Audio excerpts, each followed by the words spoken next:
Okay, Chair, we're live. Thank you, everyone, and welcome to today's edition of Learning and Skills Scrutiny Committee. We have two main items of business today, but I'll let Lynette Lovell, the Director of Education, introduce those in a minute.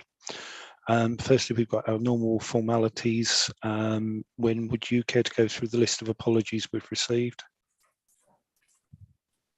Certainly, Chair. We've got apologies from Councillors Lucy Roberts, Amanda Jenner, another Councillor Business, Councillor Phil Davis, Portfolio Holder, Bryn Davis, Tim Van Rees, oh yes, and also Kath Roberts-Jones. Okay, thank you for that. Does anyone have any other apologies? I was just about to say I understand Councillor David Meredith is having problems getting in, but he's managed to get in now, so I don't need to mention that. In which case, I move on to, does anyone have any declarations of interest in relation to any business that we're conducting today? By silence, I'll assume no one has. And finally, whether anyone has received a prohibited party whip on any item of business today. Again, by silence, I'll assume no one has. Okay, thank you. In which case, I will introduce Lynette Lovell to introduce the first item today in respect of ALN. Thank you, Councillor Peter, Chair. Today we have, in scrutiny, we have two papers. The first paper you'll see is mainly a set of slides, and that is around the ALN Act and the implementation of that Act across all of our schools in Powys and indeed across Wales. The second paper that we have today is around the curriculum for Wales, and you'll be well aware of the fact that from September 2022, all schools will need to be ready for the new curriculum. So the two papers we have today are high on the agenda nationally, part of the national mission, and so we welcome your comments to look at how Powys is preparing for the national mission and for the ALN Act and what we've done and what support we're giving to schools as we go forward. Thank you, Chair. Thank you, Lynette. I believe Hayley, who is having video problems today, so we will be hearing rather than seeing her, is going to introduce the ALN with support from primarily Simon Anderson. Welcome about, Chair. Thank you. Apologies, I don't have a camera today, but some might say that's a blessing. I'm just going to give a little summary before Simon picks up on aspects of slides in the presentation. The new ALN Act came into force in Wales in September 2021 and is being implemented in phases up to 2024. It imposes requirements on governing bodies of maintained schools, further education institutions, local authorities, local health boards and trusts. In addition, in Powys, we've developed a robust strategy for improving the outcomes and provision for pupils with ALN that was adopted, of course, by Cabinet in November 2020 and was validated, I think, by the Estyn monitoring visit of October 2021.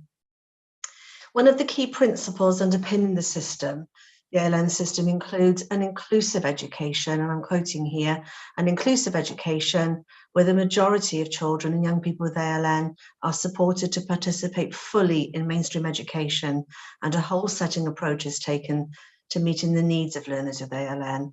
We don't underestimate this challenge for our schools in Powys. The new statutory role of the ALNCO and the responsibility on schools regarding the duty to decide places considerable strain on senior leaders, especially in our smaller schools. Our head teachers in smaller schools already have the challenge of balancing leadership issues with their teaching commitment, as well as dealing with day-to-day admin of the school as well. In addition, the Act and subsequent code are being implemented simultaneously along other major national reforms, for example, Curriculum for Wales, which you're going to hear about later. In Powys, we've been preparing for the Act for the last 4 or 5 years. As a result, through transformation, we're delivering at pace both the strategy and the ALN Act, and in the spirit of co-construction with our schools. This has been delivered through agreed future work plans, clear policies, procedures, and an extensive range of high quality training for schools, for officers and key partners. And from our self-evaluation that we've been doing as a team, there is evidence that many of our schools are well prepared and are implementing successfully the key aims of the Act. Our presentation outlines our readiness in Powys for the implementation of the Act and the Code against the 11 core aims. And I'm now going to hand over to Simon Anderson. Diolch, Hayley. Bryn everybody. Just to reiterate really what Hayley said, we've really kind of established our readiness for implementation of the Act against the 11 Welsh Government core aims. So I'd like to draw people's attention to slide 3 of the bundle that you have. And in particular, it lists those 11 core aims that Welsh Government is saying is a core feature of the Act. The information we've provided to you does go through each of these 11 core aims and just how we feel that we have met those core aims and are ready to implement the Act. And of course, the Act is already in force. It became live September 2021, and various additions have been added, most notably in January 2021, where schools can no longer request statutory assessments for children who have got more complex needs, but they can request the new form of assessments through IDPs, both at school level and LA level. I won't read through all of the 11 core aims because you can see them in your pack, but I will just draw out some of the key ones that we'd like to show you today. If I can just go to slide 10 of your packs, which talks about our unified plan. As part of meeting that aim of the Welsh Government aims, we've developed a new inclusion system within the local authority. And our inclusion system has 3 key elements. And of course, that whole system is facilitated by our inclusion and youth services team within the education services. And the 3 main parts of our inclusion system are our Tubby Gateway, our Tubby platform, and then what we call PIP, or Early Years PIP, and PIP stands for Powys Inclusion Panel. Moving on to slide 11, I'll just talk about each of those separate elements. So Tubby is our inclusion gateway. It is the single front door to everything to do with inclusion and youth services for the local authority. It is a no wrong front door. So parents, teachers, other members of staff, other professionals, NHS can contact us via this front door, via our Tubby gateway, and we will ensure that they're directed to the correct place, they're given the correct information, or we're able to allay any fears or worries that they may have. We have a dedicated contact details for the Tubby gateway, and we have a team that constantly manage that Tubby gateway. So there is always somebody available to take that call during our working hours. So that's our first point of call, our Tubby gateway. The second part of the inclusion system is our Tubby platform. And the Tubby platform is the way we're meeting our statutory obligation for IDP, so individual development plans. But it's much more than that now. We've developed a real holistic approach to collecting information and data, being able to share information and data about pupils with parents, with families, with other professionals as well. And so it acts as a real platform for everybody to ensure that they've got all the information they need about children and young people, and that children and young people can have access to that information themselves. We provide this platform free to all schools, and we've delivered a significant amount of training on the system itself. So the system allows us to meet our statutory obligations, but also means that no one department or agency is working in silo, and we can share that information across the people who need it. And then the final bit about the unified plan is that we can make sure that we have our electronic IDPs, our electronic individual development plans. This saves on time for our staff in our schools who are writing and implementing these plans. It saves on waiting for copies of things to be sent via email through post. So all professionals and parents can access this information at the click of a button. As I mentioned, there's a central location for every bit of information about that child. So it's that holistic approach to ensuring that we have all the information that we need about children and young people. But it also allows schools to be able to develop their own registers of support and being able to track what support is being given and evaluate that support. It also means that as a local authority, we have instant access to that information too. So we can do real deep data dives, looking into that information, seeing whether there's any need across the county, and whether we need to gear any training or support to support schools in that implementation of that support. As I mentioned as well, all agencies can have access to this, so we can provide access to social workers, for instance, who need access to information about education. We're also looking at developing the PEP functionality, so the personal education plans for our children looked after, which will mean that those are also included on the system. And as we move forward with working on our virtual school, the TUVI platform will be an integral part to ensuring that all the information is central and accessible. Simon, I'm going to interrupt you briefly there as you've paused. Of course. If you don't mind, you've introduced a core area there. Rather than moving on to the next bit you want to talk about, should we take some questions from members on that so that we don't end up with a briefing and then things lost as we go on, whilst other people have a think? I'm going to ask about the logistics behind this.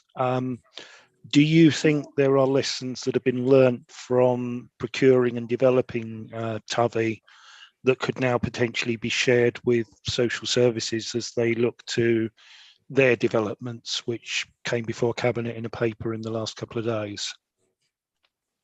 Thank you, Chair. Hayley, you ready for me to answer, or would you like to come in first? I'm very happy for you to answer. I just wanted to say quickly that we've been working really closely in training across our colleagues in children's services. Yes, happy for you to answer, Simon. So I think we have learnt a lot from the procurement and the installation and all of those things regarding this platform. It was a massive piece of work, and it's taken a dedicated team to implement it. As Hayley said, we've worked very closely as well with our colleagues in children's services and with health to ensure that the functionality of it is what we can all use and what we all need. And I know that our colleagues in children's services are very keen to get on with using this system with us as well. The scope for development with TUVI is huge, and I think in the future, should we want to extend it in any way, we do have that ability, and we're more than happy to work with colleagues in children's services if that's an avenue that they want to go down and investigate. What schools have told us is that as a system, it's simple and easy to use. It does exactly what they need, and they're able to share the resources instantly and get information back from us instantly as well. And that's been one of the key issues for them that they're most happy about. As Hayley said, we're more than happy to work moving forward, and we can do some future work with other departments as necessary. Absolutely. Thank you for that, Simon. I'm just aware that what you've achieved is working across health, education, children's services. So there's a lot of systems integration as well as service integration. And I would hate for that experience to not be taken advantage of by other departments within the authority. I'd hate to think we're going down the route of a brand new procurement without learning the lessons from what you've done, or potentially even building what you've achieved. I notice Hayley wants to come in at this point, so I will let Hayley come in, and then Angela's got a question. Thank you, Chair. Yes, I just wanted to say that, a significant area of us working jointly together is across the EPEPs, which is for our children looked after. And that's been, really, really successful. Also, in the early years, the birth to 5, where we're sharing across with other health visitors and other professionals through early help, as an example. So we've got some really significant, anecdotally, I think, some examples now of where that sharing is working really well. And that was all I wanted to say on that bit. Diolch. Thank you for that, Hayley. Wyn, coming out of today, can we have a recommendation going to, I guess it's to Emma as lead of transformation, that the learned experience from this team is incorporated into any work that is undertaken in respect to developing a new system for social services? Angela.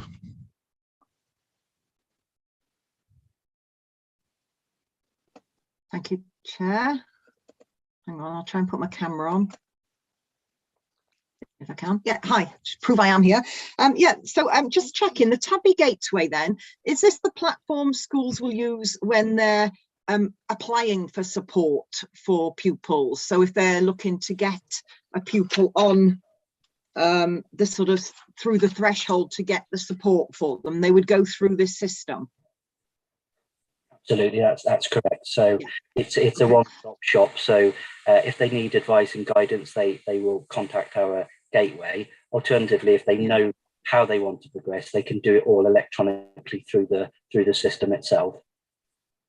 So can you be sure that this system, because in the current system, schools, or my school in particular, is having a lot of problems with any referrals they make when there are errors, administrative or incorrect information or typos, anything wrong, it delays getting the paperwork through the process.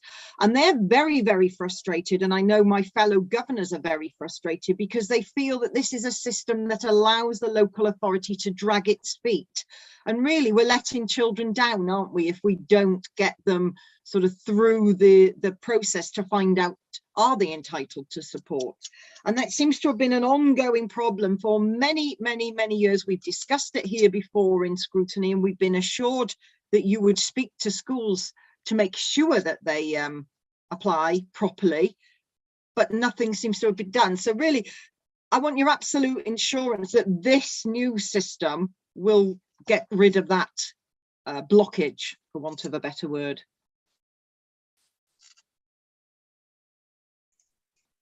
I think Hayley's got a hand up. Should I get Hayley first? Do you want to? Diolch, thank you, Simon. Sorry. It's much easier when your video's on. You can see people are about to speak, can't you? Yes, thank you for that, Councillor Angela. Absolutely. This system is much quicker. We also have put in a triage system too. So our specialist teachers, our team of specialist teachers and our LA Elenco, we meet every 2 weeks and we have about anywhere between 25 and 100 referrals. So we really do get through a lot of referrals. The specialist team will meet and they'll check all of those referrals. So if something is missing, crucially like parental agreement, for example, parental permission, that is checked beforehand. But this new system, because it's not a paper-based one, it's live. That means that as soon as we've discussed it at panel, correct me now if I'm wrong, Simon, but as soon as we've discussed it at panel, school can go in and see what our discussions are, what we've discussed. It's open for everyone to see, and indeed for the young person as they grow and for the young person's family. And we have found that it has been working really, really well. However, if there are any specific cases, then in the first instance, if they contact their school's caseworker, we can certainly look into them for you. Hey, Hayley, you said there just come back, Chair. Can I come in first? Because I'm going to pick on something Hayley said. You said it's faster. Do you have any metrics to support that at this point? Are we seeing pupils from application to actually receiving the support they need? Are there metrics that show how much that has been reduced by? We will have that, Councillor Pete. We're going to produce an annual report on all the statistics from TEVI. In fact, it's been collated already. So that is something that we would be happy to share with Scrutiny and Cabinet going forward. And Lindsay Phillips and the TEVI team are going to produce an annual report on the stats for us. It's the first time we've ever had that. It's going to be really helpful, but it's faster in terms of the workload on the school. It's all in one place. It's not a complicated system. It's one system, the unified plan. And I think that's what's making it easier. The question of whether you get the support more quickly, that depends on the support that's needed. We do have some challenges, around things like ND referrals. There is a challenge there. So it depends on the support that you want. But what we have done, we'll come to it actually next in our presentation, what's the support you can get from PIP? And we will talk to you about that shortly when we move on to the slides. Thank you, Hayley. Wynne, could you make a note of that for the next committee that offer's been made? And my apologies for cutting across you, Angela. I wanted to pick up on the exact comment before it got lost. Yeah, no, that was a good one, Pete, actually. But I do just want to, I'm sorry, but I really want to labour this point home, because this has been an ongoing problem for years and years, whereby if something's missing, you make that statement. If something's missing, it will be spotted, fine. But what happens? Because Tuvy, I understand the Tuvy Gateway is being used now, but my school are telling me that they're still getting these issues. And Hayley, they've invited you into Raider School to come and talk about what they're doing wrong. And you actually said, no, you didn't want to go. So this is something I've been particularly asked to raise today. So I would really, if we can, like to get to the bottom of it. When the schools send their referral in, let's assume the school has made a mistake. Why can't your team pick up the phone? Because at the moment, it seems that it's just put into there's an error on the form pile and nothing happens. Can I come back on that one, Chair, to Angela, if that's acceptable? I haven't refused to go into Raider School. In fact, we've sent in a team to support. I offered the LA Elenco and the Tuvy team because their technical ability in regard to the system is better than mine. They've been trained in detail. Mine's more of a strategic role. But however, if the school specifically wants to meet me, they can do. I often talk to Graham Taylor on the phone, for example. So we have gone in. But yes, the team are there. It's a helpline that's there every day, and those phones are answered promptly. And as I said, I can give you all the statistics on the waiting times and how many queries have been dealt with and processed, but it is definitely working far better. And that has been borne out by feedback that we're receiving from schools. However, as I've said, if there's anything individually for any individual schools, I'm more than happy to follow up. Okay, great. I'll report that back. Thank you very much. Thank you. Thanks for that. Can I just remind people to try to keep things to the paper rather than specific local issues, unless they exemplify the problem. Councillor Sandra. Thank you, Chair. Just having listened to that, I do have a concern regarding the mention of up to 100 referrals or queries or whatever. I would be alarmed if that was part of the norm, because that's quite a high number to be dealing with. That's not my question anyway. I've got three, Councillor Peter, if I may, and I think they may be quick. I'm hoping that they are. With regards to a team around a cluster, how does that actually work if there are, say, a number of schools and one of those is a Welsh medium? How does that fit into the cluster as such, please? That's my first question. Sorry, do you mean the team around the cluster meetings that are run jointly with Children's Services and with our partners? Yes. Rather than the cluster meetings? Yeah, the team around the cluster, yes. Team around the cluster. Yes.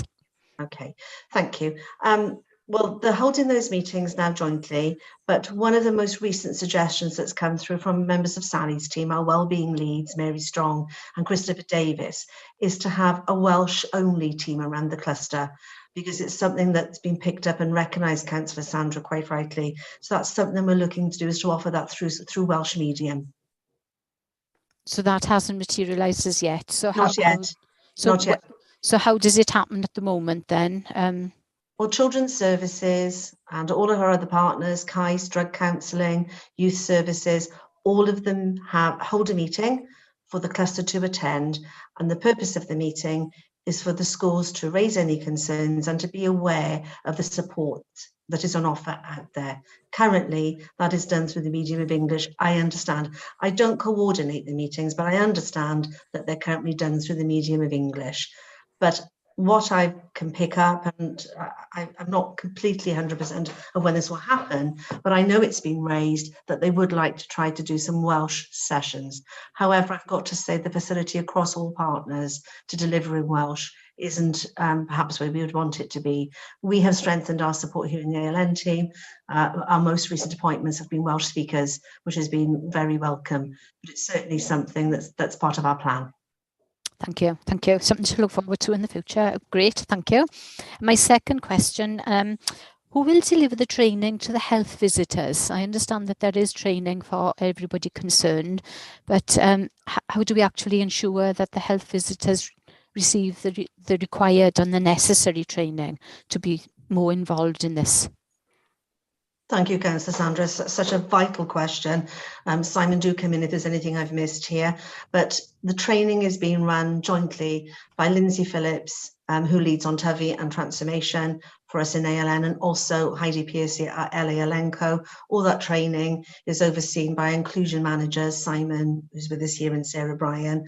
And that training has been delivered to health professionals, including using Yvonne Hockley, our early years ALN low. And health visitors make up part of the work stream to look at the provision from birth to 5 as well. So we have run training across Power Student Health Board, actually, across children's services and across other aspects of our partners, including FE colleges as well. So we have made sure the training is available for all of them. And I think I'm right in saying before I joined, Simon was already doing some work in that area with Yvonne. Excellent. Thank you. Thank you very much. I appreciate that. Thank you. And my last one, you'll be happy to hear for this session. The central location for pupils' ALN journey records, that's where they kept centrally. Do schools have copies of that as well? Because my concern is if something went wrong and they were all on just one central system and something went wrong there, the records could all be lost. So have we got a backup where these records are kept, and are schools able to dip into them? And actually, if children move from one school to another, are they then able to follow up the track, etc.? Thank you very much, Councillor Sandra. Yes, we have got it. It is that schools don't generally download records from there, although it's possible that they could do. It is one central system. There's a backup facility within it as well. I'm feeling woefully inadequate here because I know that Lindsay Phillips will have the technical know-how of all of this, but it's been tried and tested, don't forget, with Gwyneth Mon before we even took this on board. So we have made sure before procurement that it's been tried and tested. Simon, I don't know whether there's anything else in particular, if Councillor Sandra and Councillor Peter happy, that you could add to that. So I know you've better technical knowledge of the system than me, and we're involved in procuring it. I think just to say, as you mentioned, all of the information on TUVI is stored securely, military grade encryption. It's on several servers, so it is backup. And when a child does move school, the profile follows the child. Good. And the new school, as soon as that child is on roll at that new school, will have access to the information. So it's all stored safely. Any historic documents, I'm not sure whether that was part of the question, Councillor Sandra, but any historic documents that we hold in the local authority, we have archived, and we also have stored electronically as well. So all of that information is scanned and held centrally as well. So if schools need historical data as well, they can contact us and we can provide them with that too. Thank you. And now with the ALN Act, including youngsters up to the age of 25, when youngsters actually leave schools, that document is able to be transferred to wherever they go, or is that part of the process for them to have continued care? It depends where they go, in all honesty. The ALN Act doesn't stipulate that all local authorities or FEIs, for instance, have to use the same software. So if a child or young person moves to an area that doesn't use the same software as ourselves in Powys, we can provide a physical copy of that file, but we couldn't necessarily transfer it onto another system. No. And that's part of the ongoing conversations nationally. Thank you, Councillor Peake. Thank you. Thank you, Councillor Sandra. Does anyone have any other questions on that? I'm not seeing any. In which case, Simon, feel free to move on to the next section. Thank you, Chair. The next slide I'd just like to draw people's attention to is slide 26, and does feed quite nicely into some of the conversations we've just been having, and that's around increased collaboration, particularly partnership working. We have 2 multi-agency panels now within ALN Inclusion. Those are our PIP meetings, so our Powers Inclusion panel.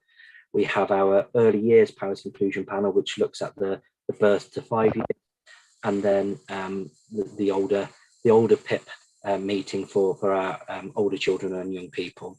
And within those panels, we have multi-agency representation from health, children's services, head teacher representation, and we're looking at how we can develop and engage more with pupil voice moving forward also.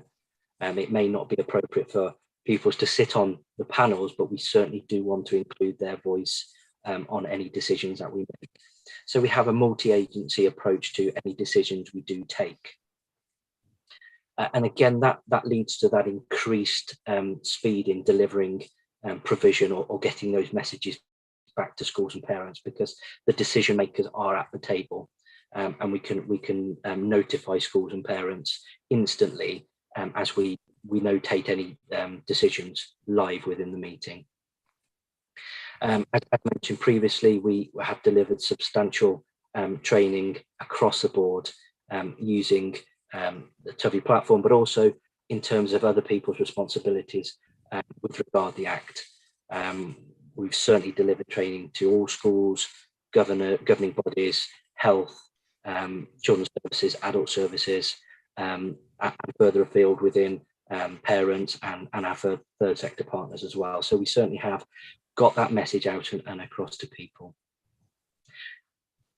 As a kind of development of sort of work we've undertaken as well, we've introduced what we now call our inclusion groups steering group, and that is a multi-agency panel.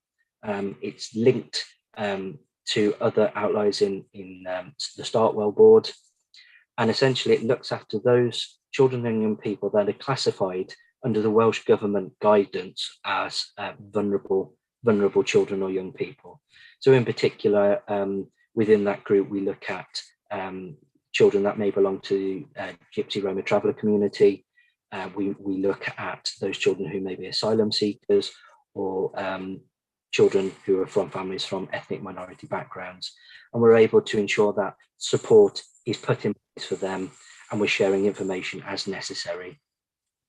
Again, all of this information is collated and stored safely on TUVI, so any professional working with a child or their family can have access to that information if they're given the permissions to do that.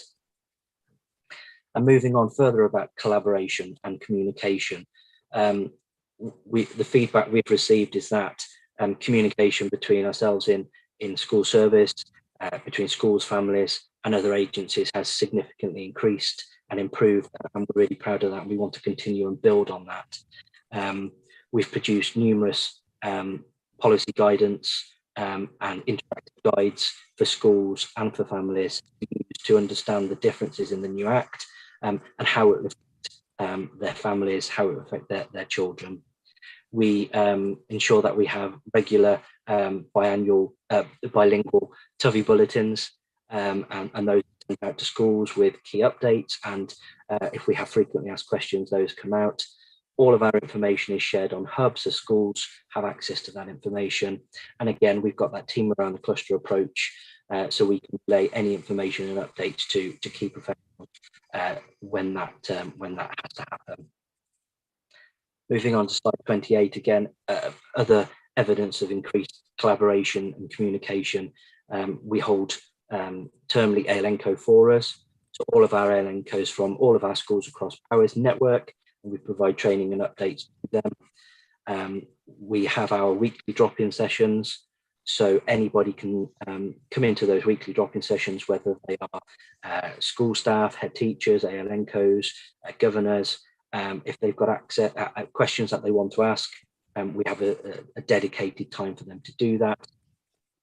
We also have our specialist teacher sessions as well, so very informal, but colleagues within schools can come to those drop-ins and they can request advice and guidance from our specialist teachers without having to go through any kind of process through TUVI, and that's very informal.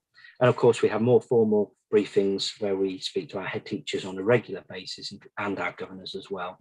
So there's a constant communication to all of our stakeholders, updating them regularly and taking their views on board as we move through implementing the Act. We'll just move over to Hayley, and Hayley is going to talk about the impact and challenges of the Act. Okay, before we do that, does anyone have any questions around the collaboration side? While you're thinking about it, I'll ask the one simple question, but maybe not a simple answer. You've got a lot of different partners involved. I think on that side, I counted about 6 or 7 different organisations.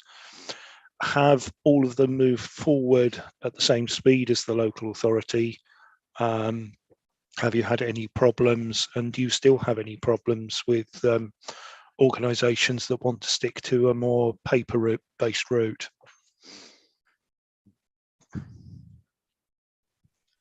Hayley, I think, will want to answer that one. Diolch, thank you. Yes, and do feel free to add, Simon. I think that it's really fair to say we've been really impressed by the collaboration and how hard people have worked to come on board with us. It's very, very new. It's additional workload for our partners to get their head around this and to attend additional training. And I feel that we've been incredibly well supported across with our partners. You know, we link into things like integrated access. We link into things like Sulphur Cloud and CAMS referral with colleagues in health. They attend our work streams. Our partners sit on our inclusion board. They sit on our vulnerable steering group. They sit on the early years steering group. So all of this does feel genuinely, most importantly too with our schools, that we are working in co-construction. There's always challenges, of course there are, and I'll come to a bit of that at the end. But I feel, I don't know how Sammy feels, but I feel it's massively improved our partnership working, and I think it's fair to say that was recognised by Estin when they visited. Thank you for that, Hayley. You mentioned Silver Cloud and CAMS there. Are you logging how much additional support is coming in through those 2 methods? And are you seeing any impact on waiting times for access to CAMS as a result of this service? I mean, are referrals increasing because people are more aware of the service, for example? Thanks, Councillor Pete. We have an update in our partners meeting, which we hold all together with senior managers, and we have an update in our partners meeting from our colleagues in commissioning, who provide us with regular updates on the referrals that are coming in via Sulphur Cloud and via CAMS, and how many, you know, what the waiting list is, what the current situation is. I don't have that detail here, but that's a quarterly report that we're provided with, and it's one of our measures as well. So that information is available, but I don't have that information. We could get that for you. I wasn't necessarily expecting it. I was just expecting that it was actually being monitored, and just wanted to check. Yes. I think it's something that is important, because there are plenty of suggestions that childhood trauma is increasing, and the need to be trauma informed throughout the whole service is an increasing concern. So I would be keen to know that this system is actually picking up on childhood trauma before it becomes embedded, and at a point where it can be treated more effectively than if the person slips through and has to be treated when they're in their 20s or 30s. Thank you, that's kind of reassuring. Thank you, Councillor Pete. And I think it's important perhaps just to note,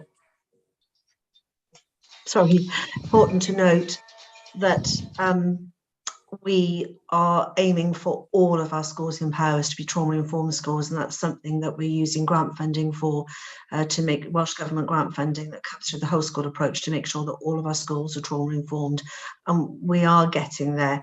We really are having a good response. It's the trauma-informed, the ACES approach, along with the ELSA, and the plethora of support that's now offered by our 2 wellbeing leads that have joined Sally Llewellyn's team as well. But it is something we're carefully monitoring and looking at together.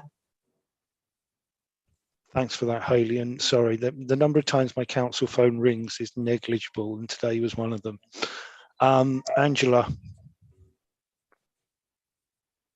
Yeah, thank you, Chair. So linked to the number of agencies that were on that sheet there, how many different agencies you're working with to be able to deliver the support.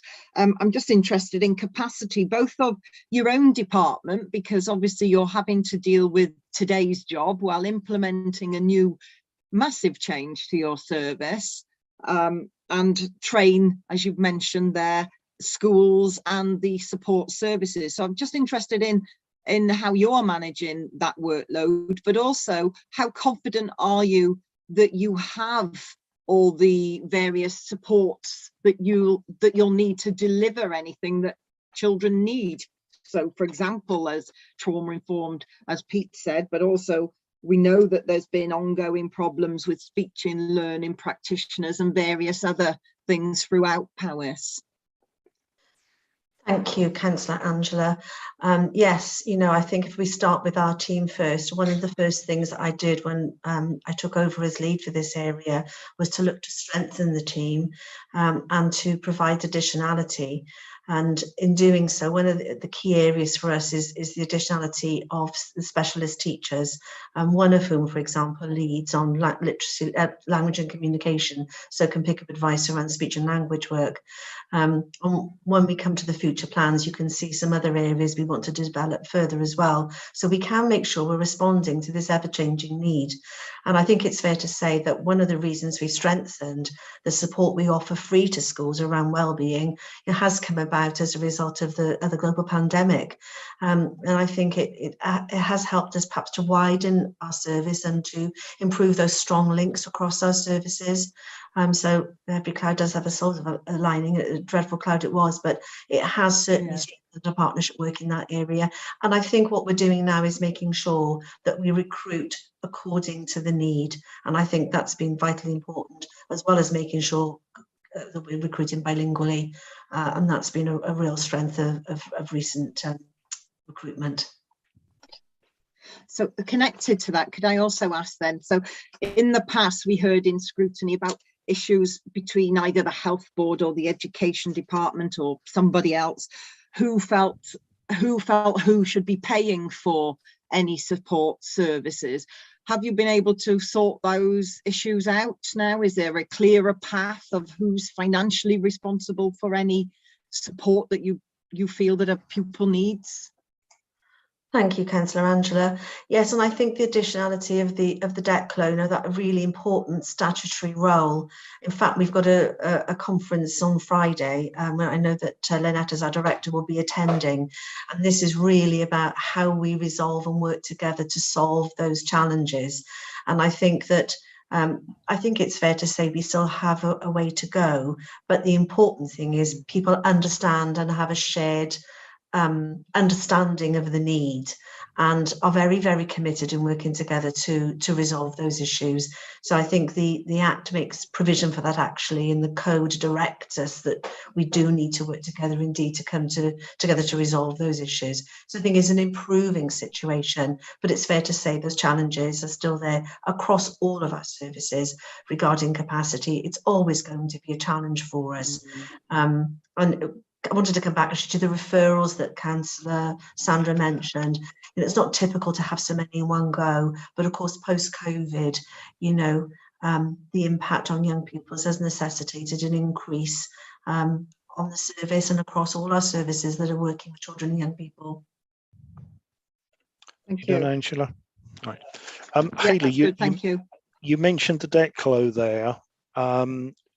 It's about 2 years with COVID since we actually engaged with this, and at the time it wasn't clear whether the DECLO was going to sit with the GP or with the health board, in the same way it wasn't clear that the Elenco would be with a school or with a cluster. So would you just, for the benefit of the committee and anyone viewing, explain the DECLO Elenco relationship so that we've got that clear as to where it ended up? Thank you, Councillor Peter. I might bring Simon in shortly on the DECLO role, because he's had much more direct work at linkages with Luke across the region. But if I come to the Elenco first, schools do need to have an Elenco. It's a statutory role. However, there is provision made in the Act and in the Code where, you know, smaller schools could work together, for example, to share an Elenco, hence the cluster Elenco approach.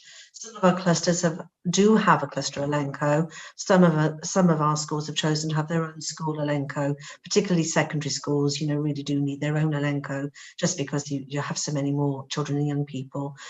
So it isn't something we're directly guiding on, but we are supporting whichever model each cluster would prefer to take. What we are, however, doing is facilitating cluster working through grant funding. So I think that's really important. Even if schools each have their own Elencos, there are challenges that some clusters face which are communal. And so it's really important that that joined up working is there. So both models are there, and we'll support whichever of those models is necessary, but we do encourage that joint cluster working. So Thanks, Hayley. And Simon on the DECLO? Absolutely. So our DECLO, for those of you who are unsure, designated Education Clinical Lead Officer is the full title. Is Dr. Luke Jones, and Luke covers 3 health boards, so Hull VAR, Swansea Bay, and Paris Teaching Health Board.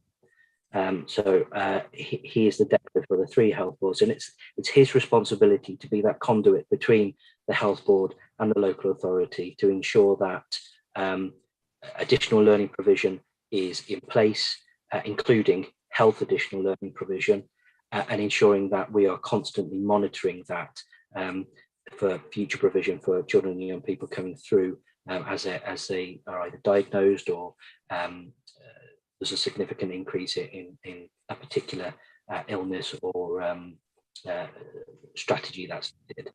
So he is in post. He has been in post for probably 12 months now. And as Hayley said, we work quite regularly with him, particularly regionally. And we are looking now, as Hayley mentioned, to come up with a consensus that's agreed by all partners at the most senior level within each of the authorities and health boards as a way forward to agree what people's responsibilities are, really. Thanks, Simon. Councillor Sandra? Thank you, Chair. Picking up really from what has been said about the DECLO, I did have a query there regarding the word regular. Do we know what that means? Because it is on the slides that I've read, and the word regular came up, and I was just curious, what does that mean? Is it is it a fixed time period, or how do you define regular? Sorry, Councillor Sandra, in terms of how often we meet with him? Yes. Yes. So particularly at the moment, we have regular meetings at least once a month with him. All right. Although most recently we have had every other week as we're kind of implementing the Act and working out those creases as we move forward. That probably will become less, I imagine, particularly as Dr. Jones has 3 health boards that he looks after. But he's very open to meeting regularly, and there is no issues about a time limit, so we can meet as often as we need to, really. Excellent, thank you. That was one of the questions that I had written, and I took it out to sync. But I wanted to thank Hayley as well for picking up on what I'd said regarding the high numbers. And I appreciate that after COVID there would be a lot of anxiety amongst our youngsters. So thank you for that, Hayley. On page 24, mention is of play leaders. And it does state there that there are 2 employed for the authority, one in the north, one in the south. I'm assuming that is centrally funded, but I'll take an amendment to that if that's not right. But I noticed that they started a few months before they were actually put into place.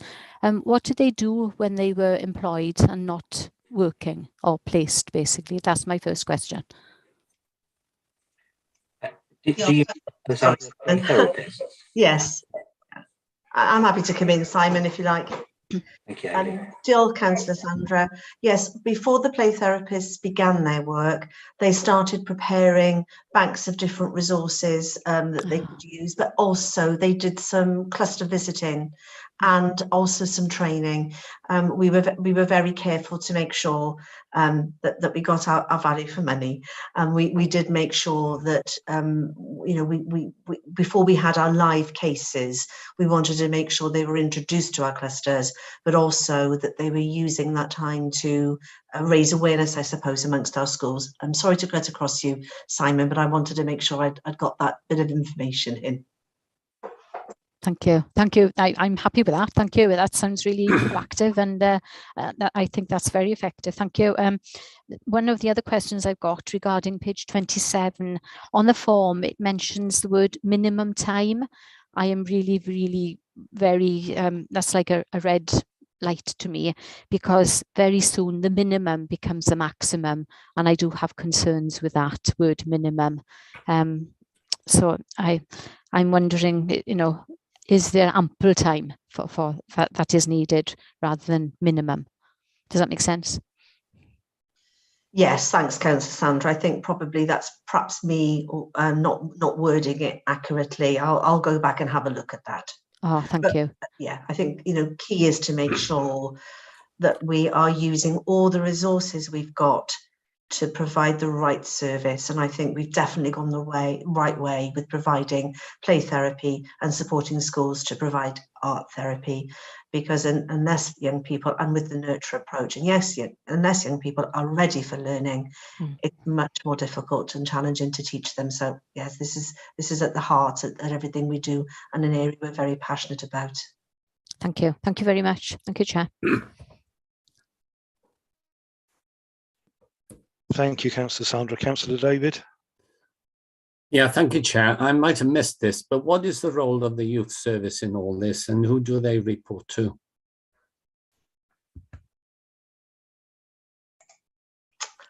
Shall I answer that, Chair? Thank you. Youth services sits alongside the ALN team. So the youth service teams sit alongside the ALN teams under the umbrella of inclusion. They sit together with us on our panels. So they're there to support and guide and make decisions. We work very closely with them regarding that. They're also there as an additional learning provision, really. It's something that we can refer to, as well as being proactive in the work that they do directly with schools through the education panels, the early intervention panels as well, making sure that they're working directly with other services where we do have children and young people that are coming up against, young people in particular in this case, come up against some challenges. Also, they work and support the work across other services too, working with homeless, for example. Recently an area that's been strengthened and was recognised when they recently achieved their bronze quality mark, which we were very proud of them for achieving. And so it's again, they're just one of our key partners, but for me they're part of my team, and the leads of those teams sit together with my inclusion managers. And it's together that we're working and co-constructing, all of the work that we're doing and to implement the strategy at pace. So this means that all the youth service team now are working during the day, and there's no evening activity looking after the youth within Powys. Thank you. No, they are still running youth clubs as well. Just because they sit in the team doesn't mean that necessarily all of us have the same working patterns. We have to make sure that we're covered during school hours, but we also have to make sure we're available out of school hours. So youth clubs, for example, are running, and other community work is still happening. So that it's not just within school hours or within working hours. It's also in the evenings too. Okay, thank you. Thank you, David. And Angela? Yeah, just thinking, going on from the form, as Sandra mentioned there, under the new bill, there are always going to be those children that are borderline who perhaps fall below the threshold for getting any formal support, but for who might still have, I don't know, challenging behaviour or issues that need some sort of support. I'm just wondering, is there any training or support for the schools? Because presumably parents have the right to appeal if their child doesn't meet a threshold for any sort of support of any sort. So how is that dealt with, you know, because I'm sure a lot of parents must get very frustrated if they believe their child is, and I'm doing that inverted commas in the air thing here, entitled to some support. Thanks, Councillor Angela. I think there is a helpful way to look at... Sorry, Hayley, I'm actually not a councillor. I'm here as a parent governor representative. Angela, sorry. I'm sorry. No, that's all right. I giggled, but you can't see me laughing. Thank you. I mean, I think it's easier to see it really as a continuum of support rather than getting it or not getting it. So I think, you know, when as soon as a young person is identified, perhaps not making the progress that they should be making, or there's something that you're aware of that's causing them some emotional discomfort, stress, you know, I think from very early on, it's easy to see it as this graduated approach, really.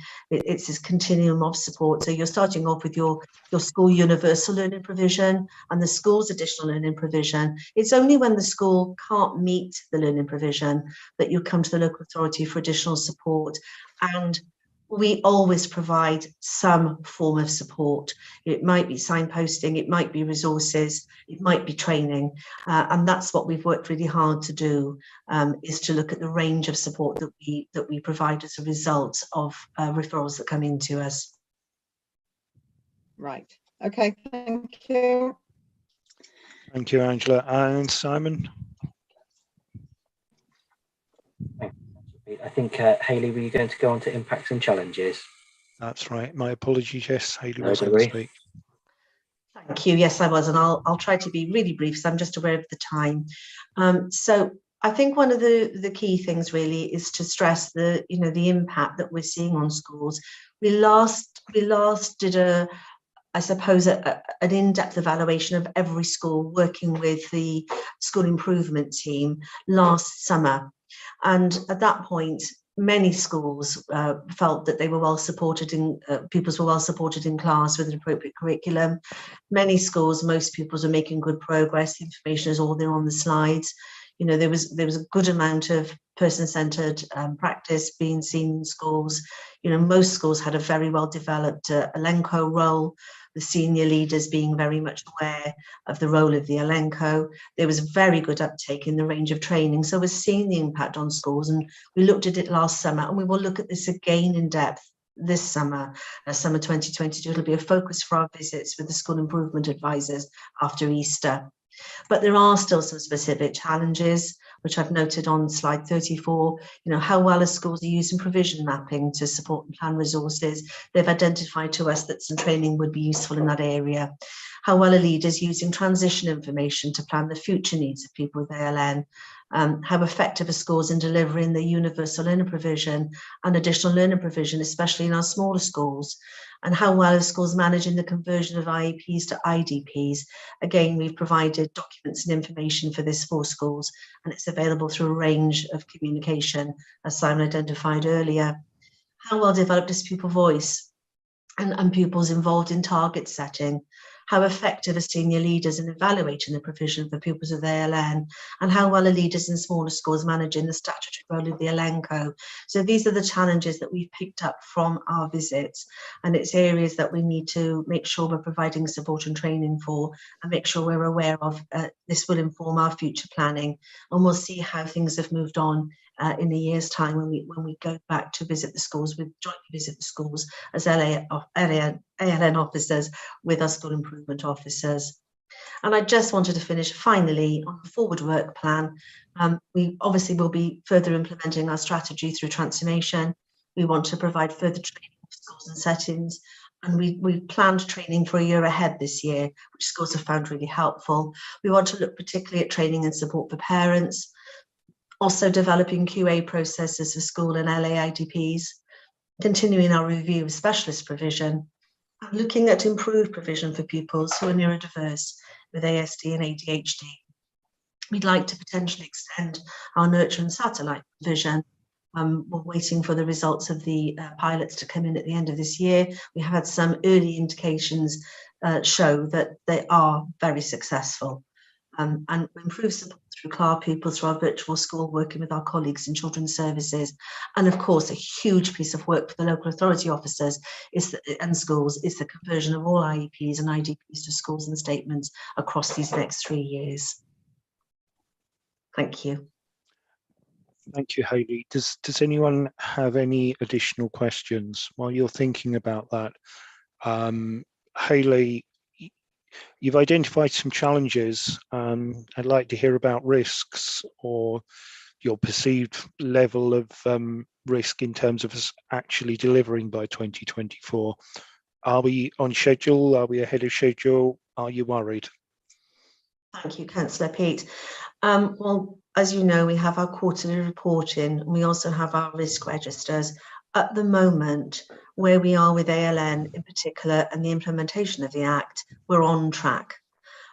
Some things have been achieved slightly ahead of time, but for us at the moment, regarding our risks, we're on track. So we're feeling, I think it's fair to say, I'm sure Simon would agree with me, we are feeling confident and optimistic about where we are in this area. Thank you for that. And Simon, you've just gone through a major IT procurement. They are notoriously expensive. How close did you come to delivering on budget? I think we were under budget, actually, because we've worked very closely with Gwynedd and Morn and almost in co-construction we've developed alongside them. So we've come under budget.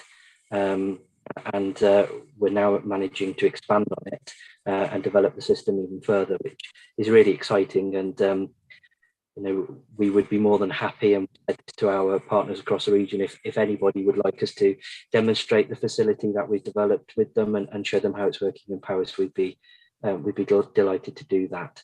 And you'd say that by working in partnership with other councils, that's been a key part of the success of this operation.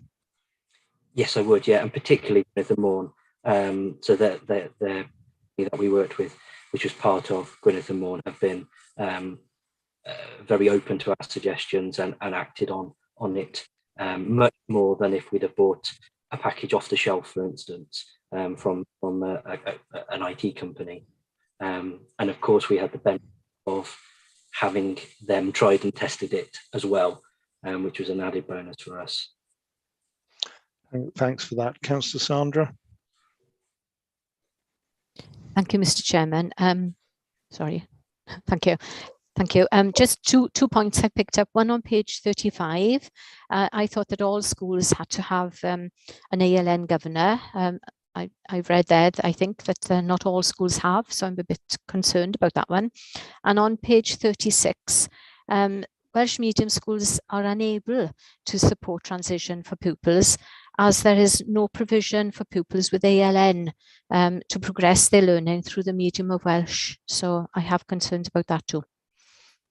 Thank you, Councillor Sandra. At the time of our visits, there were a couple of schools, and it was just a couple of schools, through 3 schools, a few then, that didn't have an ALN link governor. And I think that was circumstances. But the good thing about this is I read every report. IRIG does the same for his team to look at all the reports. I read every report and plotted it against a spreadsheet, so I could see where we were. And there were a few schools that didn't have an ALN link governor, but we've since been able to go back and rectify and support them in that. And again, we'll do a dip test now in the summer and see where that's going.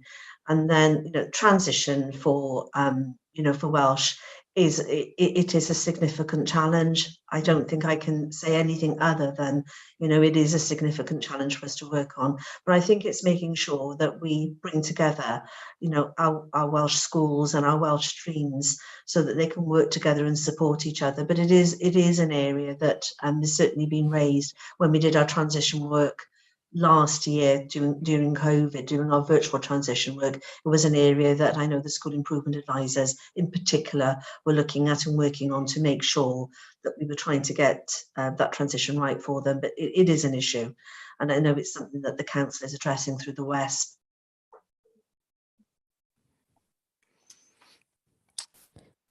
Thank you, Mr. Chairman. Thank you for that, Sandra. Does anyone have any other questions for Simon or for Hayley? In which case, I don't have anything more. So thank you both very much for your time today. And I will pass back to Lynette to introduce our second item of business.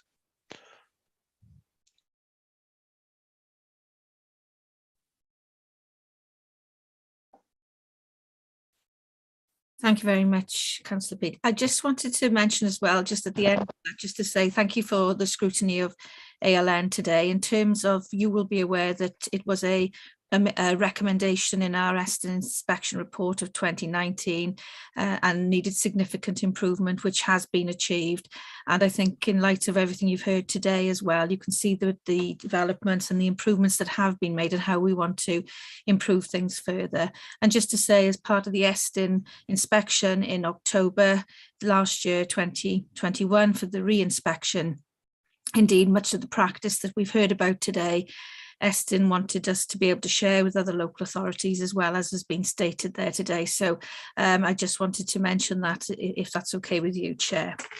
To move on now to our second paper today, this is around curriculum for Wales, and this is around obviously the national mission and the new curriculum for to be ready for 2022. We're fortunate that here in Powys we have a new team working across with our Mid Wales education partners in Ceredigion. Sally Llewellyn, who's here to present the paper to you today and take questions, is the lead of that team, Service Manager for Curriculum for Wales and Professional Learning, and her team have been working really successfully since September 2021 here in Powys, and she will present today the report and take any questions that you have. Thank you, Chair.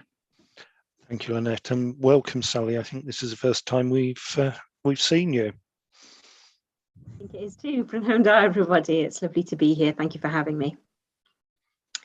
If I was to start by providing a sort of executive summary of the report, which can be found in your pack on pages 39 to 45, would that be acceptable, Chair? And that would be fine. Feel free to interrupt at any point that you feel is appropriate to ask any questions, of course. So the purpose of the report is to advise this panel on the introduction of the curriculum of Wales to schools and settings from September 2022.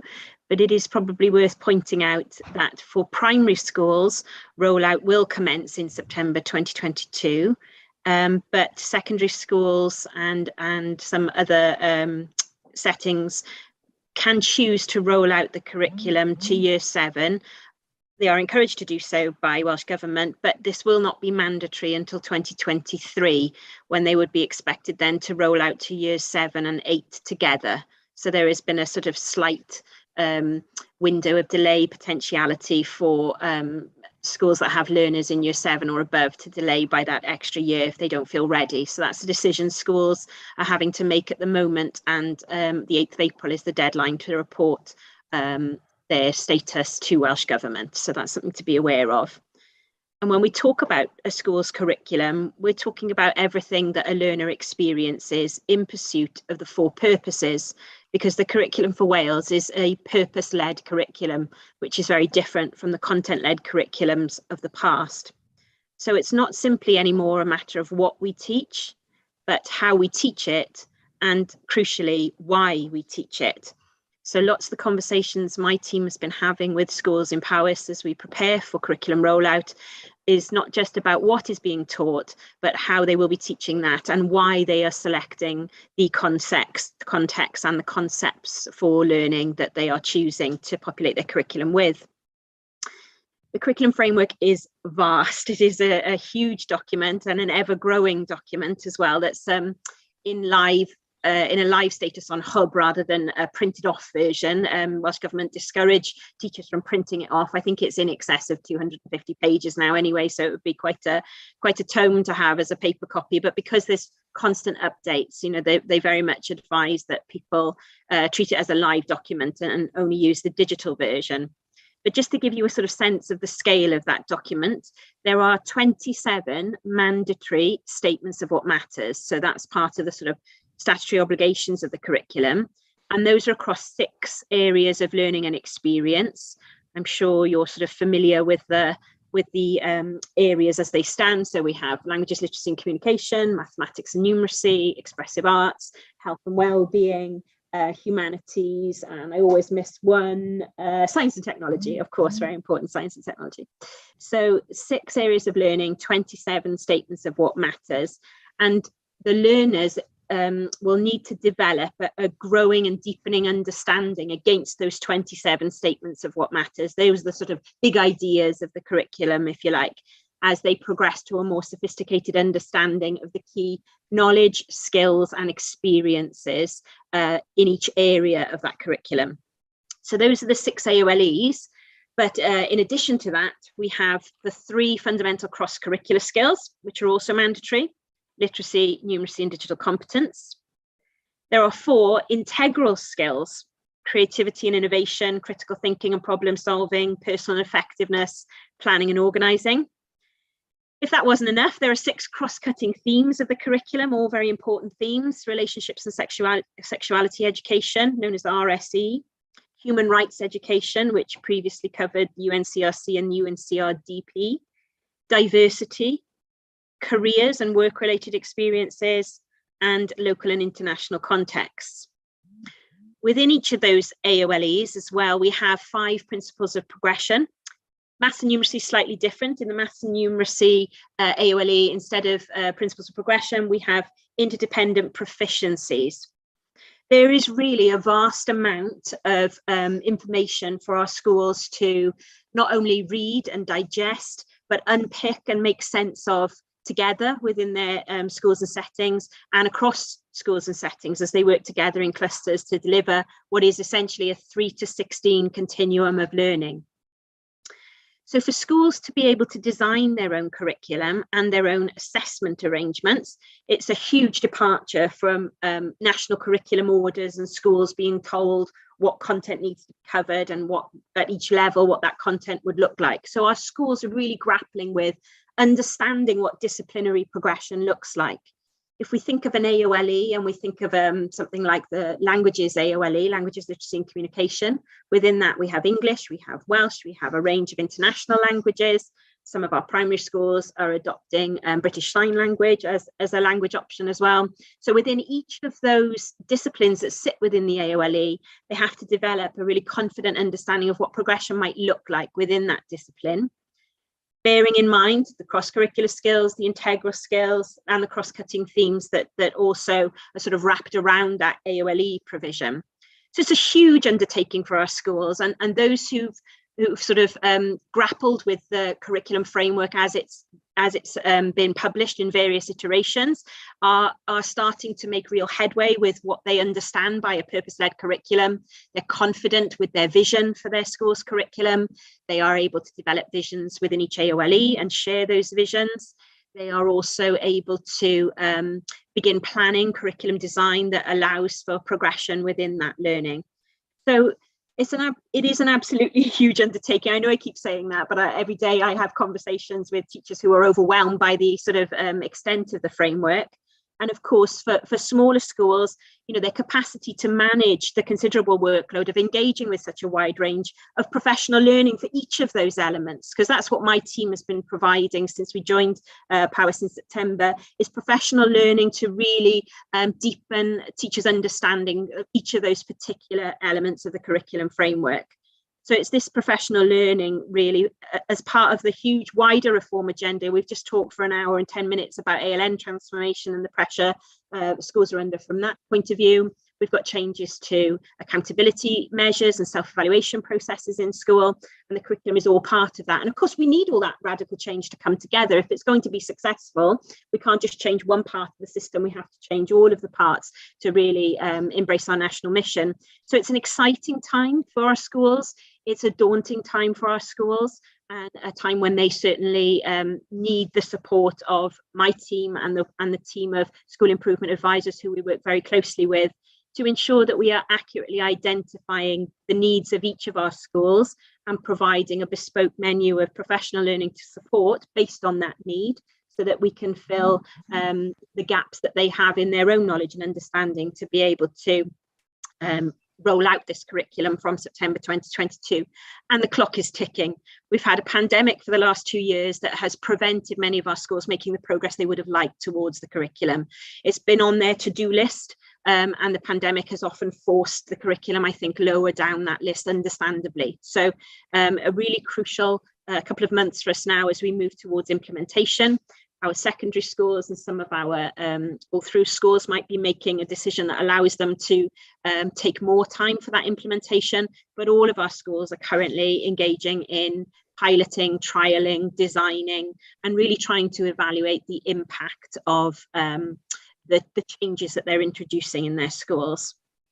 So it's a positive message in the sense that I would say that from my experience of working with schools in Powys for the last 6 months, that most schools are engaging very positively with Curriculum for Wales, and that the feedback we're getting from schools as a professional learning team is that they are very much grateful for the professional learning offer that Powys is providing for them. They say it's high quality, they say it's easily accessible. We offer a real variety of professional learning and training experiences. They are live, they are recorded, they are available in a variety of formats, a variety of languages. We provide one-to-one support as well as group support. So we're trying to cover all possible needs for all possible schools on their journey to Curriculum for Wales. And the sort of the messages we're getting back in the evaluation forms that we send out to schools following this training, and in the traffic we're seeing towards our 2 main sharing mechanisms. So that's the Powys Professional Learning Offer, where all of the professional learning and training opportunities are hosted on one site that can be accessed by everyone in Powys: teachers, practitioners, non-teaching staff, governors. Everybody can access that professional learning offer. And if they can't make the most of those sort of live experience training experiences that are on offer through that Google site, they have the reassurance of knowing that everything is recorded and then uploaded to the second of those 2 sites, the Powys resource repository. And that's where any PowerPoint presentations, any resources, Jamboards, Google Docs, spreadsheets, whatever mechanism has been used as part of the training, all of it is uploaded in a, hopefully, what they tell us is a really manageable site. Even at a recent governing body meeting, one of the governors very kindly said, I'm a complete technophobe, and I was able to manage to navigate that site and find the information that I was looking for. So thank you for putting it so simply all in one place. Because the professional learning requirement is vast for our schools, and we need to be able to allow them to access it as and when they need to, and for the specific needs of their schools. So far so good on the bespoke menu of support that we're offering, and we hope to deepen and enrich that as we work more closely with the School Improvement Advisory team. Hayley mentioned that from an ALN perspective last summer, the ALN team had gone out along with school improvement advisors to really see what things were like on the ground in schools. And this spring term, my team will be going out with a school improvement advisory team as well to ask questions of our schools around Curriculum for Wales, to look at how things are operating in practice, to support school improvement advisors in their questioning of schools around their readiness for curriculum rollout, and to be able then to signpost them to professional learning resources, training, or possibly further one-to-one support from my team to allow them to make the progress that they need to make towards the curriculum. We do meet very regularly with the school improvement team. So the professional learning team and the school improvement team meet monthly. We share knowledge and understanding that we've gained on our schools from the various experiences and interactions we've had with them. So obviously school improvement advisors are very close to the schools that they support, and they have huge amounts of intel to share with my team about the impact of the professional learning that we are providing. So we're able to triangulate the impact of what we're doing in that way. They can also help us to identify areas that schools are concerned about, areas that they may need professional learning advice in, or further training in, things like RVE, religion, values and ethics, things like RSE, relationships and sexuality education are posing concerns to some of our schools. There's ongoing concern around assessment and progression, and how schools will be expected to monitor the progress of their learners, and what sort of systems need to be in place for these kinds of things. So we can have those conversations with the schools directly. We can also have them with the school improvement advisors, and make sure that we are linking up all of the intel that's coming in from our schools and providing them with the professional learning to meet their needs. So in terms of the professional learning that we've offered to date, it is a high quality entitlement. We do have some analytics to which I put into the report about the amount of usage around the one site in particular, the first site we launched back in October. So that's the Powys Professional Learning Offer. We've got 1,600 different users between October, when it was launched, and February. The total number of page views exceeds 10,000. The Curriculum for Wales page of the site in particular has received the highest number of views, which suggests that the level of practitioner interest really does lie in that area. So we're constantly adding resources and updating that area of the site in particular. And the professional learning team are focused on ensuring that all practitioners are accessing professional learning as their entitlement. Welsh Government are talking about a professional learning sort of charter and entitlement for all practitioners, be they teaching staff or non-teaching staff. And the Minister is very keen at developing a profession who are research informed, who are reflective, who value the quality of the professional learning that they receive, and that it is fit for purpose in terms of supporting them in the classroom. So ensuring teachers have time for professional learning is a big challenge that we face, and it can of course increase workload significantly for teachers when we think about all of those different areas of the framework, not least the 6 AOLEs, but all of the other aspects of the curriculum as well, that people need to have a really thorough understanding of and be able to engage with to really be confident in delivering this curriculum. And that's the sort of biggest complaint we have from our schools, is they're very appreciative of all the resources and professional learning that we are providing them with, but the time to really engage with that meaningfully and to have those really important discussions collaboratively within their schools and across schools is something they're really struggling to do with the current sort of circumstances that they face with the pandemic. Funding isn't the answer. We have had significant amounts of funding from Welsh Government to support professional learning, and the schools, that's been largely delegated to schools to support them with their professional learning. But if supply cover isn't available because of the sort of reasons linked to the pandemic, or they are unable to leave their learners, and sometimes reluctant to leave their learners when they've had so little time with their learners over the last 2 years, the last thing they want to do is be putting a supply teacher in front of them, even if they can get their hands on one and they're like gold dust, to be able to come out and have some professional learning, which means then you're pushing a lot of the professional learning opportunities outside of the school day, which adds to the detrimental effects on teacher well-being in terms of expecting them to catch things up on a video at 7 o'clock in the evening once their work day has come to an end. So we're very mindful as a team about balancing those the well-being of our staff with the professional learning needs of our staff, because we know that when they feel out of their depth in terms of curriculum, when they haven't had the level of professional learning that they need, that also adds to their feelings of well-being in a negative sense, in that they don't feel prepared, they don't feel on top of things, they don't want to miss out on anything. That adds to their. So we're very much trying to simplify and to streamline guidance and really cut out as much white noise as we can for our schools, and sort of really direct them to the things that are absolutely crucial for them to do. We are using a group of teachers to support us with our work. Peer-to-peer collaboration, we know the research tells us how beneficial that is for practitioners to not just be hearing it from local authority employees, but to be hearing best practice from each other. So we do have 19 pedagogy leads, we call them, who are drawn from a variety of schools across Powys, and they've been working with us as much as they are able to during the difficult situation they faced this year to really develop their knowledge of the curriculum, focusing on one AOLE in particular. So our pedagogy leads have a particular AOLE focus, and they are then supporting clusters at a sort of peer level to develop curriculum as well. So that's extended our capacity as a team of 6 by adding in these sort of 19 pedagogy leads as well. And the pedagogy leads have fed back to us that they have found the process very beneficial.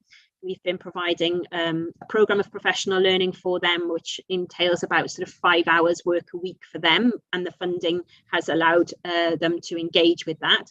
Although I think the release time perhaps hasn't been used as much as it might have in the past because of that need to be in the classroom and need to be in front of the learners. So it probably has put additional pressures on those pedagogy leads who have stepped up to that role, because I'm sure a lot of the professional learning they do is outside of school hours rather than, bringing in a supply teacher to release them to engage with that work.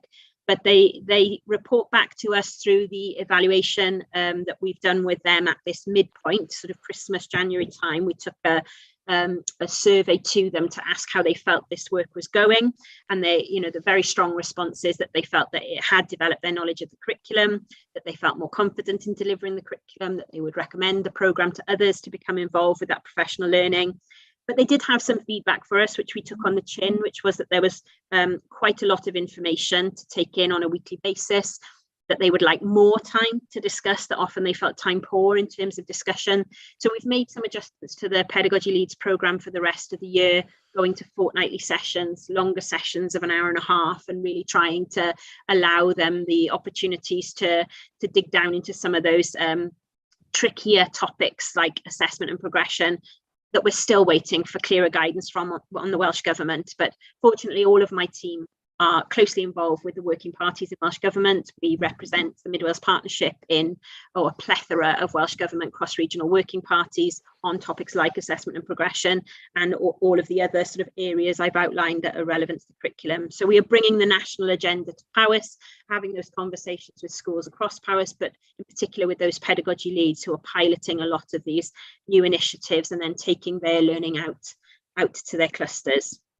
So in terms of next steps, just to sort of round off, and then happy to take any questions, we're looking to develop a really deep understanding of the impact of the work of the professional learning team. We only started in September, so it is early days for us, and that we hope will be gleaned through spring visits to schools with our school improvement advisor partners, and that will give us the chance to speak in person with practitioners and learners.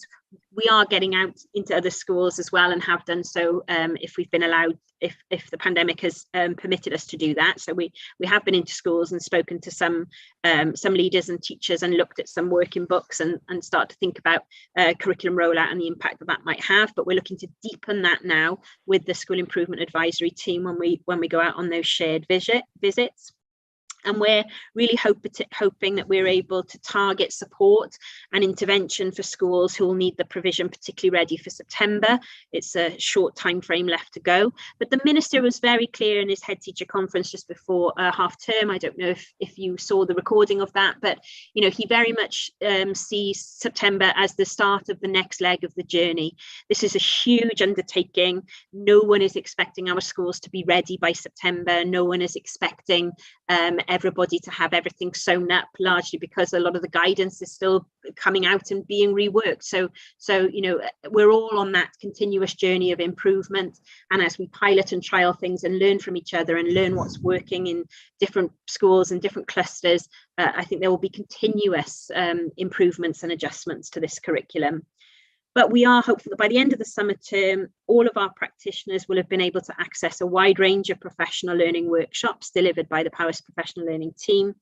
and also be drawn by a range of external providers into a number of national projects, things like the National Pedagogy Project, the National Networks, the National Professional Inquiry Project, which all of our schools have access to, and we promote through our Professional Learning Office. So they've got that national picture as well as the local picture of what's happening in Powys. So the future is hopeful, but it is very much the beginning of a long and challenging journey. But the grass shoots would suggest that schools in Powys feel grateful that the professional learning team is here to support them with Curriculum for Wales, and we're certainly developing those relationships at a one-to-one level over the last 6 months, and look forward to doing so in the future. Thank you, Chair. Thank you, Sally. There's going to be a number of questions come in. I'm going to open up with a fairly easy one.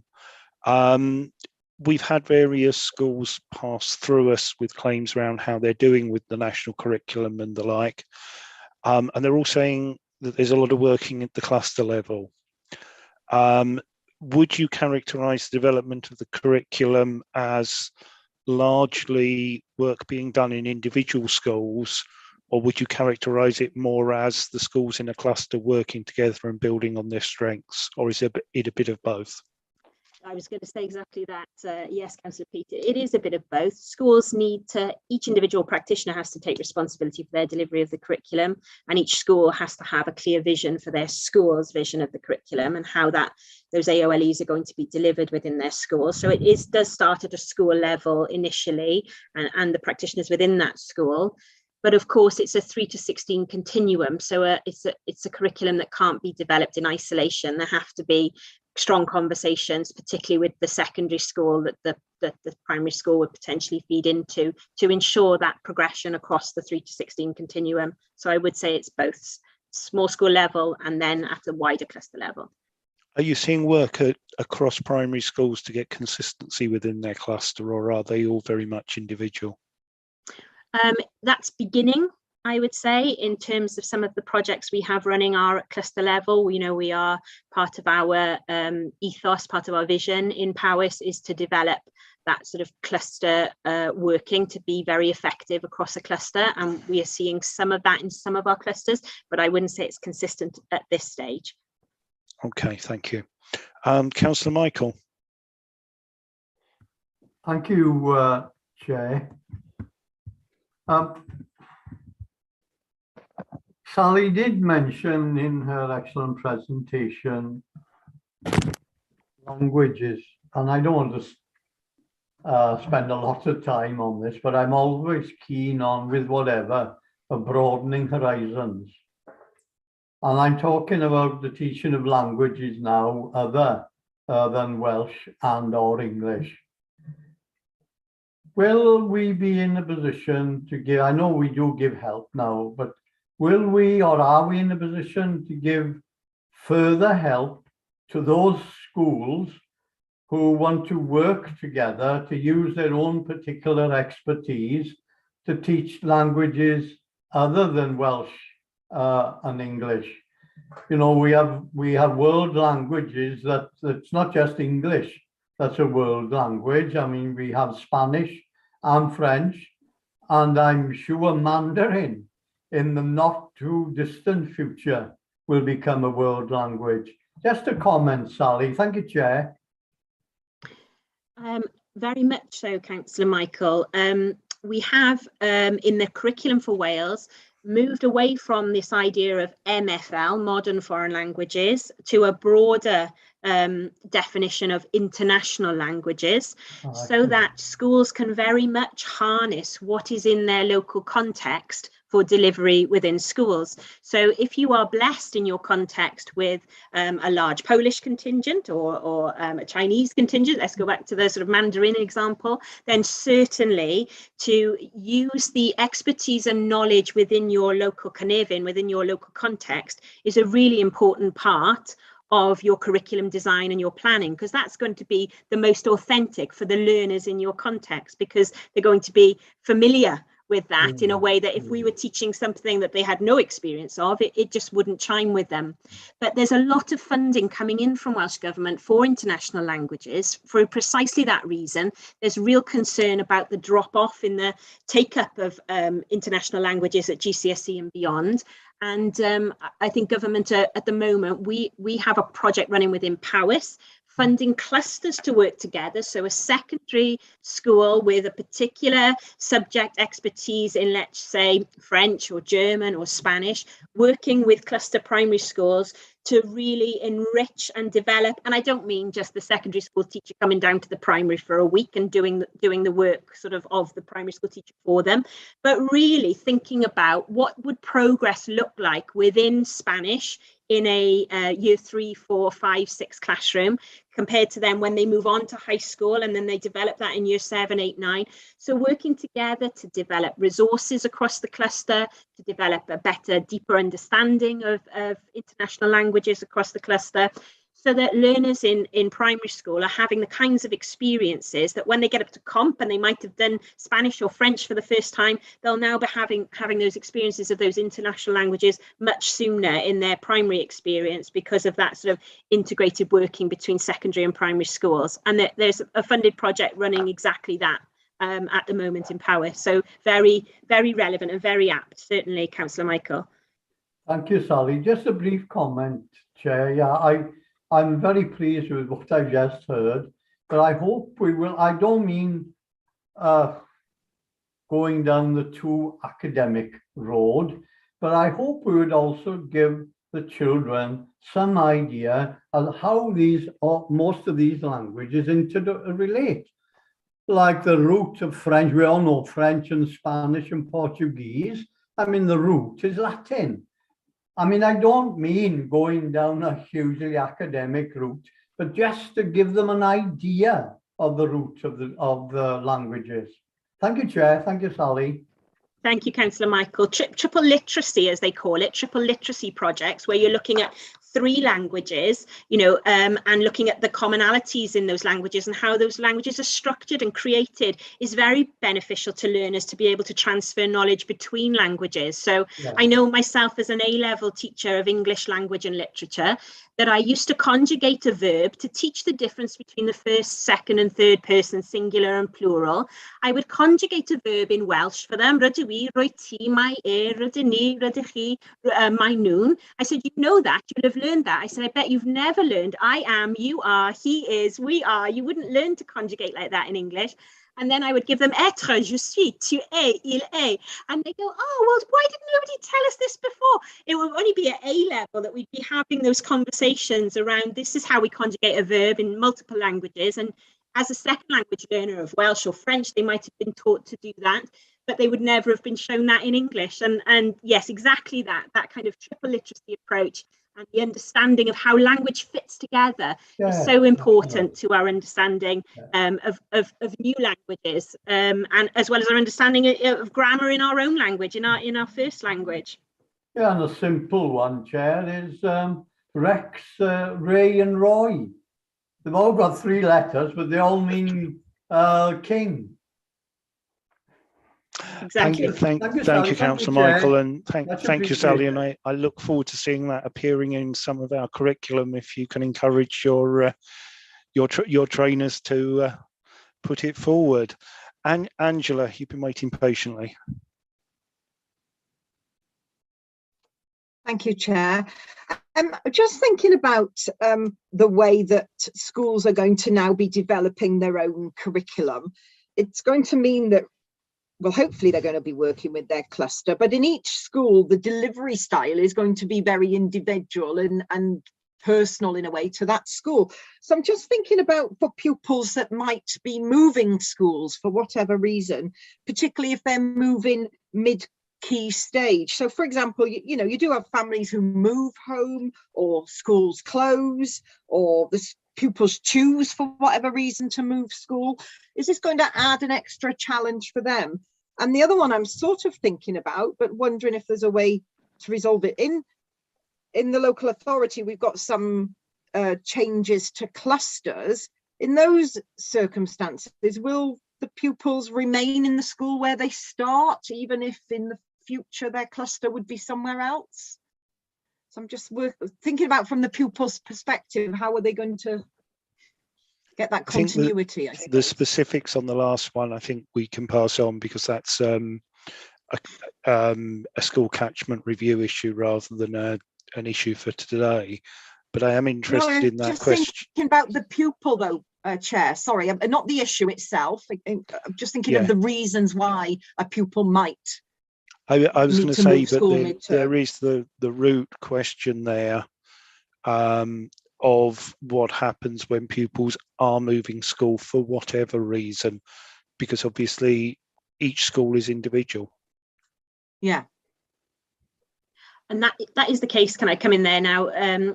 That is the case, of course, with the current curriculum, isn't it? Although we have a national curriculum of content that is agreed that will be covered at various key stages, how that is enacted in different contexts for learning is different for different schools at the moment. But what the guiding principles of the curriculum for Wales are the 4 purposes, and underneath those 4 purposes are 33 characteristics. So every school should begin and end their curriculum design journey with the characteristics of the 4 purposes. So there is a commonality there within the sort of intentions of the curriculum, and then the layer below that would be the 27 statements of what matters, or the big ideas of the curriculum, because they really do give you the sort of key concepts within the curriculum that need to be addressed, and those are statutory. So I think it's a misconception to think that this curriculum is open to a complete interpretation by schools, because there are actually clear guiding mechanisms within the curriculum as to what, why and how things should be taught. Likewise, the 12 pedagogical principles of the curriculum. So you mentioned, Angela, about the delivery style would be personal to that school. Well, we do have the 12 pedagogical principles, which sort of set out the expectations around the different styles of pedagogy that one might expect to see within the curriculum. So although there is freedom to contextualise your curriculum to your school and to your learners and to your local environment and to your Carnarvon, underpinning that are some sort of non-negotiables, if you like, then in the nature of the 4 purposes, the 27 statements of what matters, and then within that as well, the 12 pedagogical principles. So I think for a child moving schools, and I would agree with you, it was a question I asked. I remember in my very early days as a pioneer on curriculum design, if everybody's doing something slightly different, how can we ensure there is equity, or there is parity, or there is, if a child moves from the north to the south, that they're going to be getting the same sorts of experiences, and it doesn't just become a sort of postcode lottery as to where you're based. But I was reassured by the guidance itself and the framework, and what is available there is there are enough pegs there to hang your hat on to keep things consistent, whilst allowing schools the freedom to really explore meaningful and authentic contexts for learning that are relevant to the Carnarvon of their particular school context. Thank you. So basically, it shouldn't be any harder than it might already be for any individual pupil who has to move for whatever reason. Lovely. Thank you. Thank you. And Councillor Jake? Yeah, thanks, Pete. And sorry, I am going to have to duck out for another meeting at 4 o'clock. Sally, thank you very much. That's really interesting, and you put so much energy into that.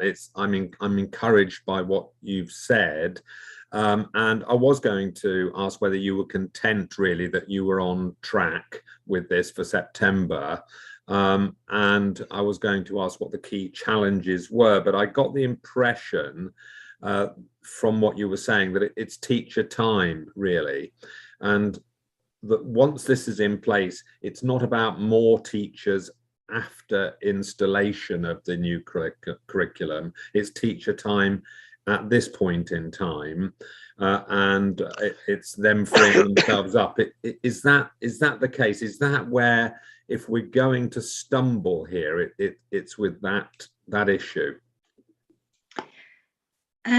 Yes, I think so.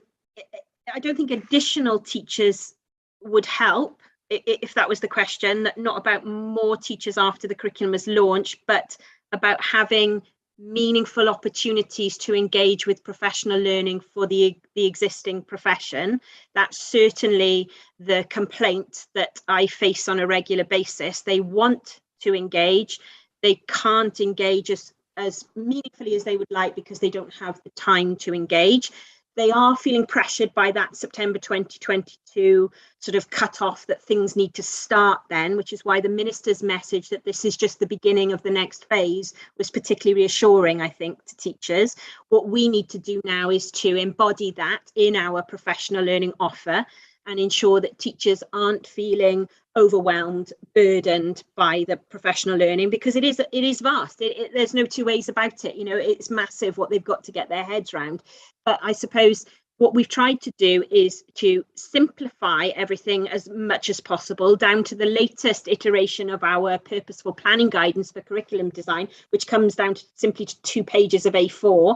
Obviously, everything's hyperlinked off there, but we're trying to streamline everything as much as possible and make everything as bite-sized and chunked down as possible so that people can swallow the bit that they can swallow, and then if their priorities move elsewhere and they have to go back to dealing with a COVID situation or being in the classroom and really having to focus on their learners. Exams, for instance, for our secondary practitioners at the moment, we haven't had exams for 2 years.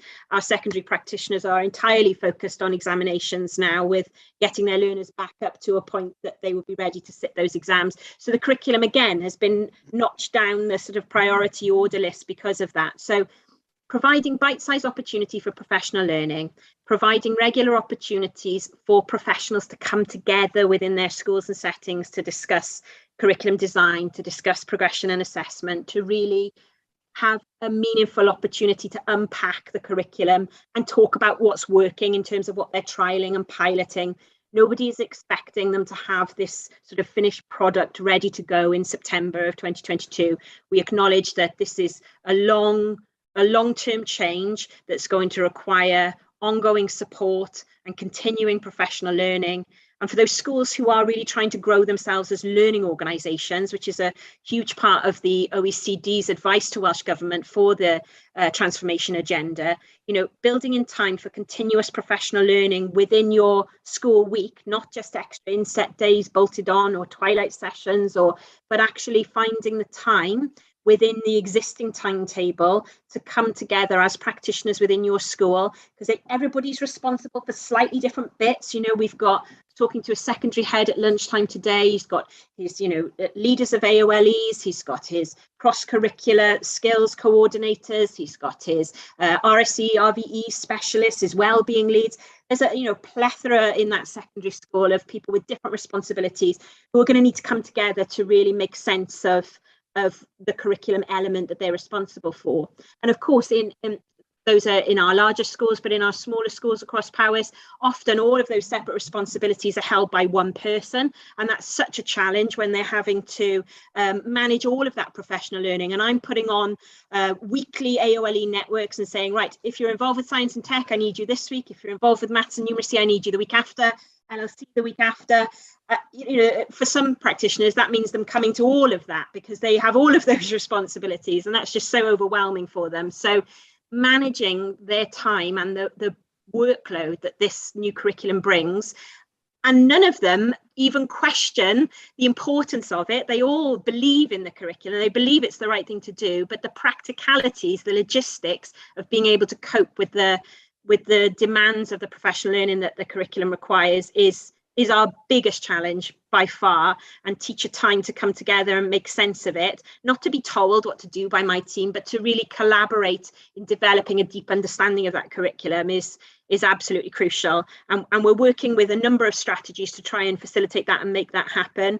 But if I had a magic wand, that would be the one that I would try and fix for schools, because that is the thing that they're finding so difficult. Yes, I hope that answers your question, Councillor Jake.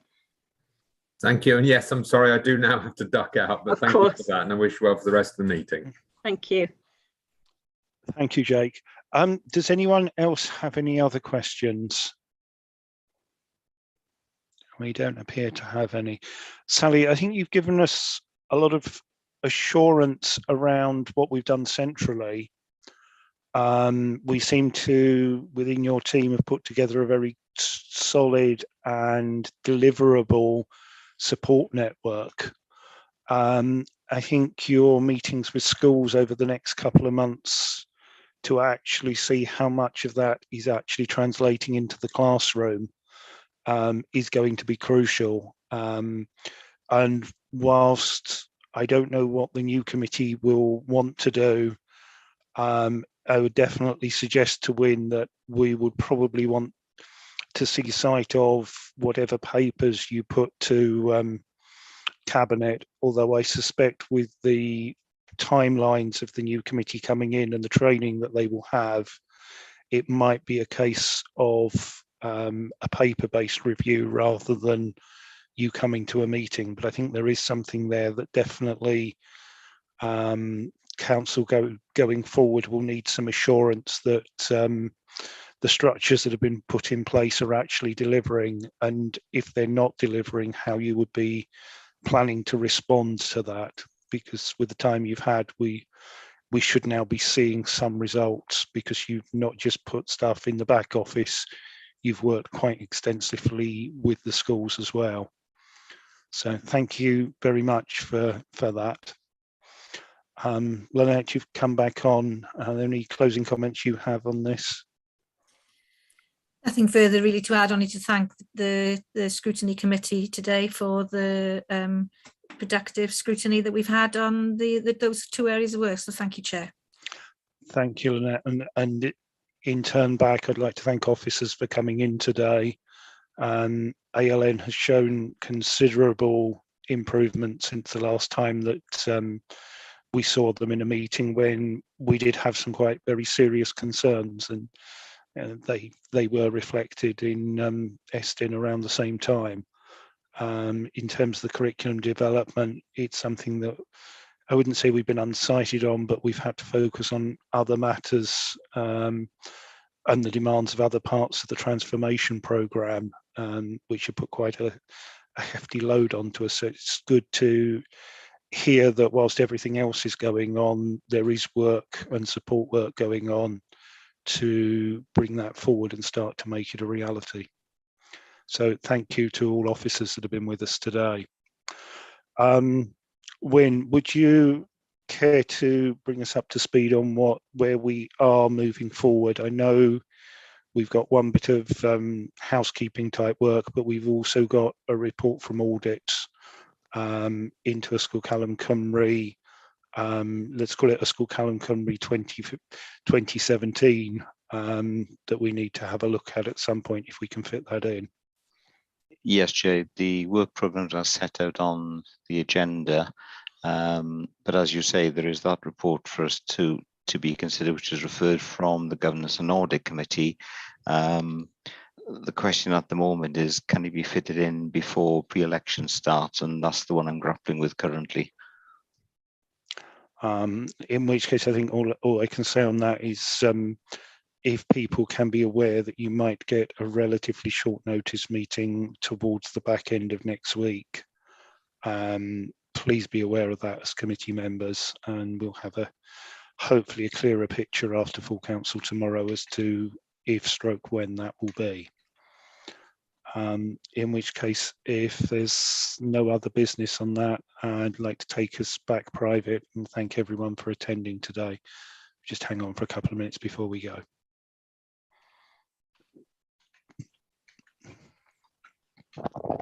Just bear with me, Chair. I'll just take us offline.